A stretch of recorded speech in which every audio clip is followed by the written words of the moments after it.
Hey friends, welcome back to my channel. Happy New Year, first of all. Today I want to show you the 3 best tropical fruit trees, which I would say are the best to grow indoors, in cold climate and in containers. So yeah, why are they easy to grow? First of all, they are shallow rooters, so they don't have a tap root, which it makes very hard to grow in pots. They don't care if you overwater them or let them dry out a little bit. Usually, I would say usually, not all of them, but the most of them. And yeah, which are these 3 families, I would say, or species. The first of all are Plinias, the Jaboticabas or Brazilian tree grapes. The second are Eugenias, which are in the same family like the Plinias, in the Myrtaceae family. And the third one for me here in Austria are Annonas. Of course, not all Annonas, but Cherimoyas, Atemoyas, and the Ilamas. We can grow them in pots, and I will show you now some examples. Let's start with the first species, the Plinias, the Jaboticabas. If I would start over again, I would go with the Plinia escarlate, Plinia red hybrid, or the Plinia oreanas. Why? Because they are faster fruiting. The escarlate, I think the record is like from seed to fruit in 200 days or something like that. I'm not sure, I think something like that I heard once. Then the red hybrid fruits usually 3 to 5 years from seed, and the oreanas like 6 to 8. The other varieties, I haven't seen them fruit in pots. So yeah, in nature the most of them are fruit taking like from 8 to 15 years from seed. In perfect conditions in pots it will take even longer, so I wouldn't go with them. Or you are collecting them like me. I have like 60 varieties, all grown in pots, all grown from seed. So yeah. Or if you can, buy a grafted tree or graft them by yourself. It's fun, you can do it, it's not hard.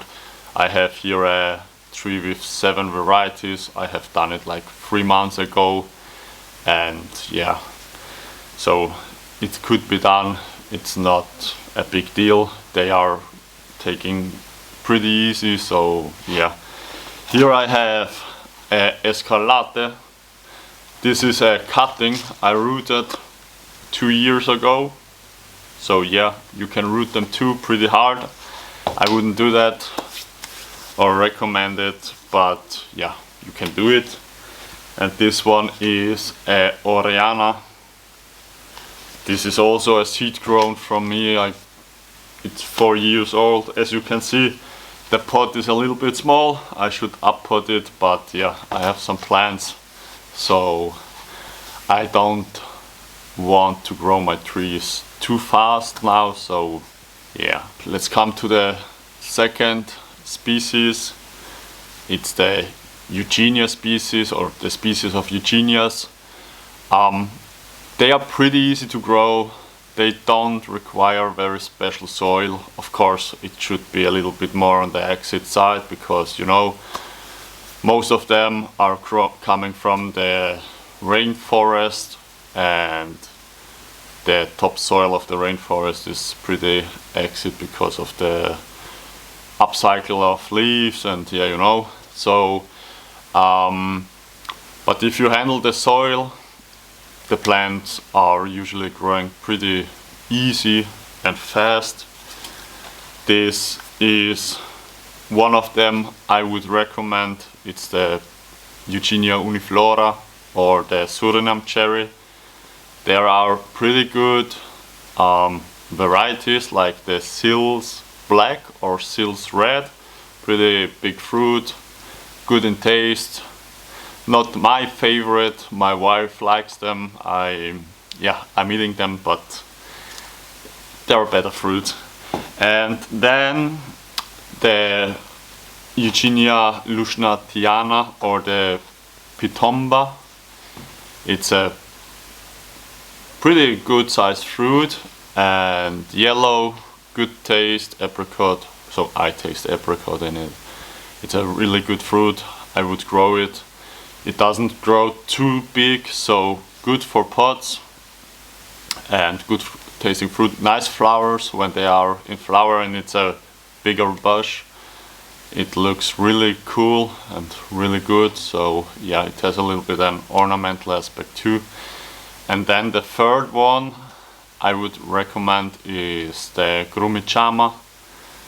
I don't have now a plant here. I sold the most of my plants. I have a dwarf one. It's Eugenia in algo something. So yeah, that's the second species. So here's a pretty nice find I had. It's the Eugenia uniflora, the Suriname cherry. I rooted this cutting last year and here is a flower. So good example for rooting or grafting. Here is a second, you can't see it, but it's a second flower coming. And yeah, that's a pretty good example of rooting or grafting plants so they fruit faster, and yeah, I'm pretty happy. And let's come to the last and the third family or species, to the Annonas. Why Annonas? Because you can hold them in pretty small pots. They like, so the cherimoyas, atemoyas and the ilamas, they like to have like a rest. So in this time, usually in the winter time, you water them less, so they will dry up a little bit. They are hanging down. They don't look that healthy, but that's normal. And then in the springtime you are starting to water them normally and they will come back and they will start to flower. So all my plants I have are grafted. Why?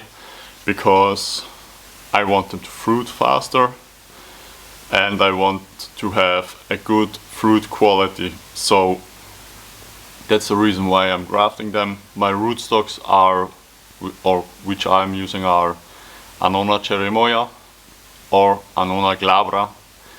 Annona glabra are for me the best rootstocks for Annonas to hold them in pots.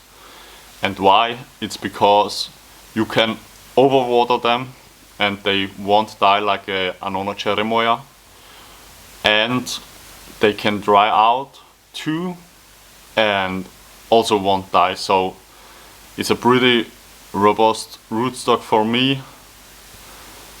The only downside is you can't graft every Annona on it. So for me it worked. Annona cherimoyas, the different varieties like Fino de Yeti, or I have a second one but I forgot the variety. You can graft on it and you can graft on it easily the Annona atemoyas, the Gefner, African Pride. I have a Temoilata, it's the red skinned atemoya. And yeah, as I said, pretty good rootstocks.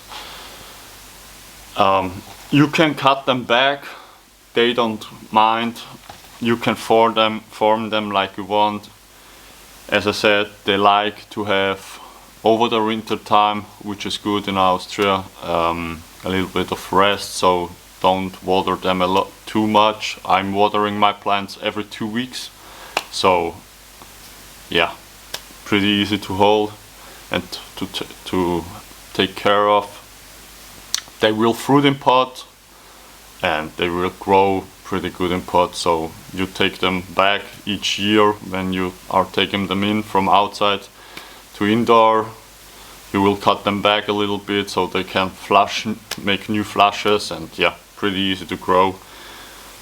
And yeah, these are the 3 species, the Plinias, Eugenias and Annonas.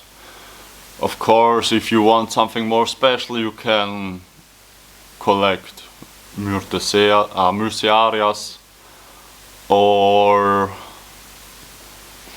Sapotes, but Sapote has a taproot, as I said at the beginning of the video. They are pretty harder to take care of. Or Garcinias are also pretty hard. There are some dwarf species of Garcinias, like the lemon drop or the Garcinia brasiliensis, which you can grow in pots. I saw them fruiting in pot too, but only in tropical climates. So I have them here. I have a little Garcinia collection, but yeah, it's hard to grow them.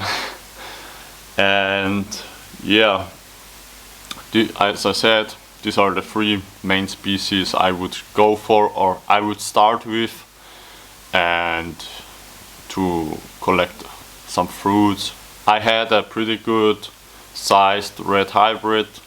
I grafted only like 6 other varieties, so yeah, also multi-grafted fruit tree. I got science from Portugal, from fruiting trees, which they are now fruiting too. So on this tree are 3 fruiting species, which I'm pretty happy. I sold this tree like a year ago because it was too big for my growing space. And yeah, as usual, if you like the video, please hit the like button. If you aren't subscribed and you want to see more tropical fruit trees or others, I have a pretty good arid collection too. Subscribe to my channel, hit the like, the bell, so you are notified if I'm uploading a new video. And yeah, I hope you have a nice start into 2025, and bye friends.